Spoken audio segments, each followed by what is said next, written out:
ஒரு நாள் காலையில நம்ம கவின் தூங்கி எந்திரிச்சு வெளியில வந்து பார்த்தான். அங்க மனிதர்களுக்கு பதிலா விலங்குகளை எல்லா வேலையும் செஞ்சிட்டு இருந்தாங்க. தலைமை செயலகத்துல ஒரு குரங்கு முதலமைச்சரா உட்கார்ந்து ஃபைல்களை எல்லாம் பறக்க விட்டு வாழைப்பழங்களை சாப்பிட்டுக்கிட்டு ரொம்ப ஜாலியா ஆர்டர் போட்டுட்டு இருந்துச்சு.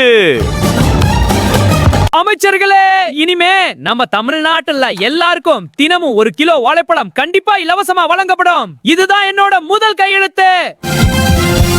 டி நகர் சிக்னல்ல ஒரு பெரிய யானை போலீஸ் தொப்பி போட்டுக்கிட்டு டிராபிக்கை கண்ட்ரோல் பண்றதுக்கு பதிலா தும்பிக்கையால விசில ஊதி எல்லா வண்டியையும் பிளாக் பண்ணுச்சு.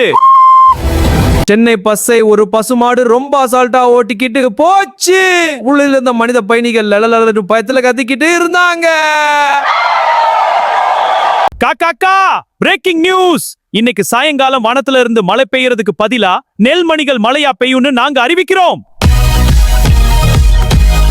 பள்ளிக்கூடத்துல ஒரு பச்சை கிளி டீச்சர் கண்ணாடி போட்டுக்கிட்டு ரொம்ப வேகமா கத்த பசங்க எல்லாரும் அதை திரும்ப சொல்ல முடியாம முழிச்சாங்க. ரோட்டுக்கடையில ஒரு கரடி செஃப் தொப்பி போட்டுக்கிட்டு பரோட்டாவை சுத்தி காத்துல வீச அது நேரா அதோட மூஞ்சிலேயே வந்து விழுந்துச்சு. ஹாஸ்பிட்டல்ல ஒரு பூனை டாக்டர் ஸ்டெதாஸ்கோப் வச்சு செக் பண்ணும்போது லேசர் லைட்டை பார்த்துட்டு பேஷண்ட் மேலேயே ஏகி குதிச்சு விளையாட ஆரம்பிச்சது.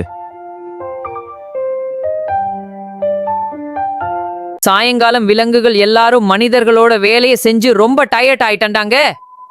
மனிதர்களோட வேலை இவ்வளவு கஷ்டமான எல்லா விலங்குகளும் கவலைப்பட்டுச்சு. திடீர்னு கவின் தூங்கி முழிச்சான். அப்பாடா, இது ஒரு கனவன் அவனுக்கு புரிஞ்சது. நம்ம சுத்தி இருக்கிற மனிதர்களோட உழைப்பை நினைச்சு ரொம்ப பெருமைப்பட்டான்.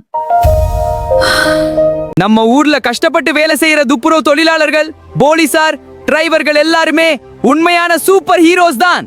அவங்கள நாம கண்டிப்பா மதிக்கணும்.